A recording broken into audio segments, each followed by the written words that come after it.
안녕하세요. 2021년 1월 1일 새해 첫날 아침입니다. 말씀과 함께 새롭게 여는 소망의 아침을 시작하겠습니다. 조지 휘필드는 마귀가 아무리 살기등등해도 주님이 허락하시는 한도를 넘어서 활동하지 못한다라고 이야기합니다. 사도행전 14장 1절로 18절까지 말씀을 함께 묵상하기를 원합니다. 오늘 우리는 이 말씀을 통해서 기적은 은혜의 말씀을 확증하는 수단이라고 하는 주제로 함께 은혜를 나누겠습니다. 바울과 바나바가 이고니온에서 말씀을 전할 때 주께서 표적과 기사로 말씀을 확증해 주십니다. 유대인의 핍박을 피해 도착한 루스드라에서 나면서 걷지 못하던 사람을 바울이 고칩니다. 이에 무리가 두 사도를 신으로 숭배하려 하자 그들이 말리며 살아계신 하나님을 전합니다. 14장의 핵심 주제는 바울과 바나바의 담대한 말씀 선포와 믿지 않는 유대인들로부터의 박해입니다. 말씀이 선포되는 곳에는 언제 어디서든 믿고 죽게 돌아오는 사람들과 복음을 거절하고 결사적으로 박해하는 사람들이 있습니다. 믿는 이들을 대상으로 말씀이 선포되는 곳에서 수용성의 차이가 있습니다. 복음을 선포하고 이로 인해 박해를 받는 것은 바울이 주님께로부터 받은 이중적인 사명입니다. 이 사명은 바울과 바나바와 같은 선교사들뿐만 아니라 주님을 믿는 모든 신자들에게 주어진 것입니다. 이러한 사실은 우리가 하나님의 나라에 들어가려면 많은 환난을 겪어야 할 것이라는 두 선교사의 권고에 잘 나타나 있습니다. 복음을 전하는 일에는 옛날이나 지금이나 한결같은 것은 어떤 핍박이나 어려움이 있다는 것을 알게 됩니다. 전도는 사람의 힘으로 할 수 있는 것이 아닌 영적인 일입니다. 이고니온은 피시디아 안디옥에서 약 120km 떨어진 곳으로 루가오니아 지역의 수도입니다. 또한 바울이 믿음의 아들이라 부른 디모데의 고향이기도 합니다. 바울과 바나바가 회당에서 복음을 전하자 많은 유대인과 헬라인이 믿지만 불순종하는 자들도 있습니다. 유대인들의 반역에도 불구하고 두 사도가 주를 힘입어 오랫동안 담대히 복음을 전하고 주님은 표적과 기사를 더하셔서 은혜의 말씀을 확증하십니다. 복음 전도를 할 때에는 반대자의 위협을 각오해야 합니다. 진리를 대적하는 배후에는 사탄이 있음을 기억하며 하나님의 전신갑주로 무장하고 복음을 전해야 합니다. 반대자들 앞에서 담대히 복음을 전할 수 있는 힘은 어디서 오는 것일까요? 전도할 때 내 힘으로 하는 것과 주를 힘입어 하는 것은 어떻게 다를까요? 하나님의 말씀은 살았고 생명력이 있기 때문에 그 은혜의 말씀이 선포되는 곳에는 새 생명의 역사가 있습니다. 바울과 바나바의 말씀 선포에 의해 유대인과 헬라인의 많은 무리가 주 예수님을 영접하는 큰 역사가 일어났습니다.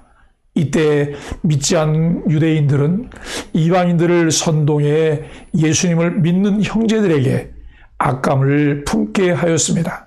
극한 반대에도 담대하게 은혜의 말씀을 선포하며 표적과 기사들을 행합니다. 강력한 말씀 선포와 표적과 기사가 나타난 결과 이고니온의 백성들은 둘로 나뉘어졌습니다. 바울과 바나바를 따르는 사람들과 선도하는 유대인을 따르는 사람들입니다. 은혜의 말씀을 선포하는 바울과 바나바는 예수 그리스도로부터 보냄을 받은 사람들입니다. 이들은 주님의 증인답게 주를 힘입어 복음을 선포하며 표적과 기사를 행하였습니다. 바울과 바나바를 배척하는 것은 그들을 파송한 주 예수님을 배척하는 것이고, 그들을 영접하는 것은 예수님을 영접하는 것입니다. 믿지 않는 유대인들 편에 선 일부 시민들과 관리들은 바울과 바나바를 공개적으로 모욕하고 돌로 쳐 죽이려는 음모를 꾸밉니다. 모욕하고 돌로 쳐 죽이려는 박해는 이미 예수님과 스데반이 겪었던 일들입니다. 바울과 바나바가 이러한 음모를 알고 즉시 루가오니아의 그 두 도시 루스트라와 더베의 인근 지방으로 피신을 합니다. 바울과 바나바의 복음전도 사역은 계속됩니다.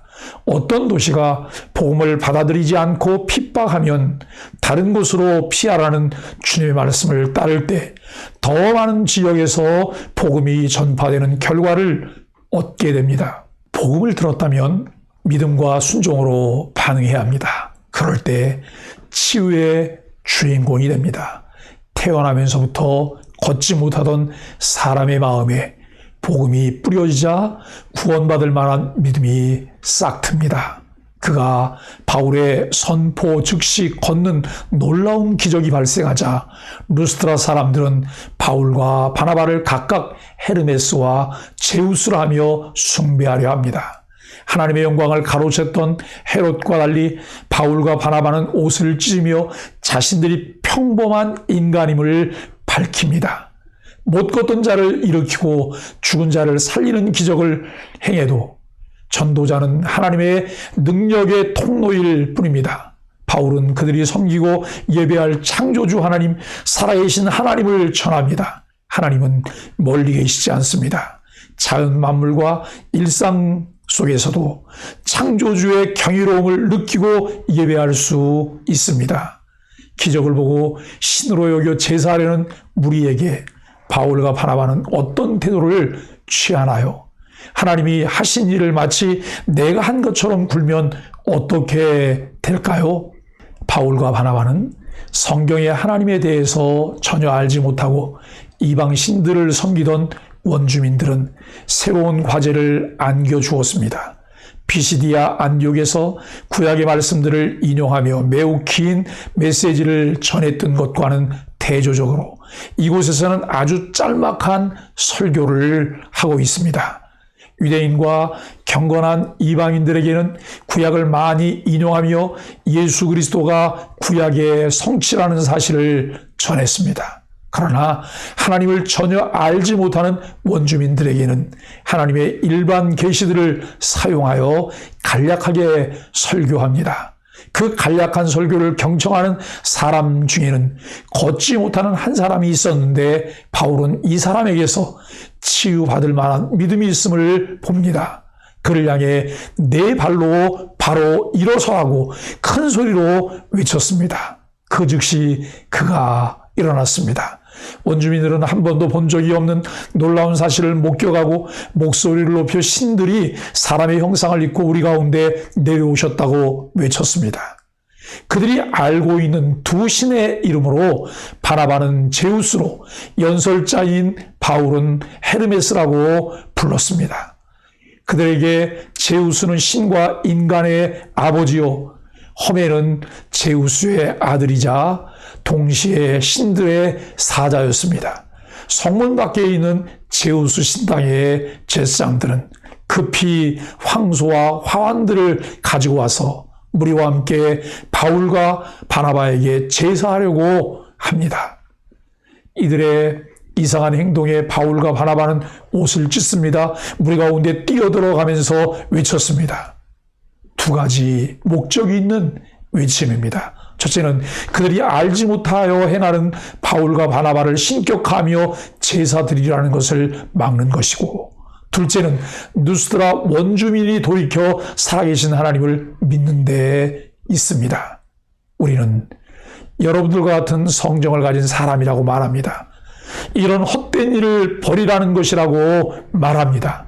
하나님을 알지 못하기 때문에 신들을 인간으로 형상화하여 섬기는 이방 종교를 가리키고 있습니다. 바울이 구약의 하나님을 믿는 유대인들이나 회당 예배에 참석하는 경건한 이방인들에게는 복음을 전할 때 그들에게는 헛된 것들, 우상들을 버리고 하나님께로 돌아오라고 권면할 필요가 없었습니다. 그러나 루스트라 원주민들은 제우스와 헤르메스 같은 그리스 신들을 섬기고 있었습니다. 그래서 그들에게는 헛된 것에서 돌이켜 살아계신 하나님께로 돌아오라고 권면하고 있습니다. 원주민들이 회개하고 돌아와 섬겨야 할 하나님은 천지와 바다와 그 가운데 만물을 지으시고 살아계신 하나님을 섬겨야 한다는 것을 말합니다. 하나님은 창조주시고 지금도 역사와 자연의 현상 속에 섭리하시는 주권자이십니다. 사랑하는 소망의 가족 여러분, 2021년을 시작하는 새해 첫날입니다.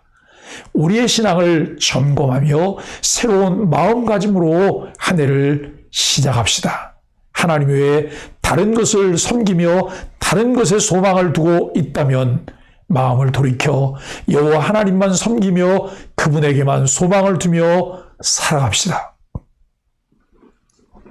하나님을 바로 알고 믿기 위해 성경을 배우고 확신한 일에 든든히 서도록 합시다. 우리들의 신앙을 점검하며 예수 그리스도의 복음의 가치를 따르기 위해 함께 마음을 모아가는 복이 있는 새해가 되기를 예수 그리스도의 이름으로 간절히 축복합니다. 기도하겠습니다. 표적보다 은혜의 말씀을 굳게 붙들며 주님을 위해 당하는 비방과 모욕을 부끄러워하지 않게 하소서.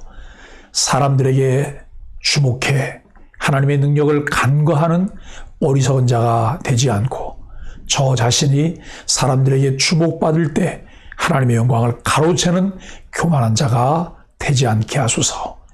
2021년 새해에는 말씀을 더욱 사랑하며 규칙적으로 매일 성경을 읽는 복 있는 삶을 살게 하옵소서. 예수님의 이름으로 간절히 기도합니다. 아멘.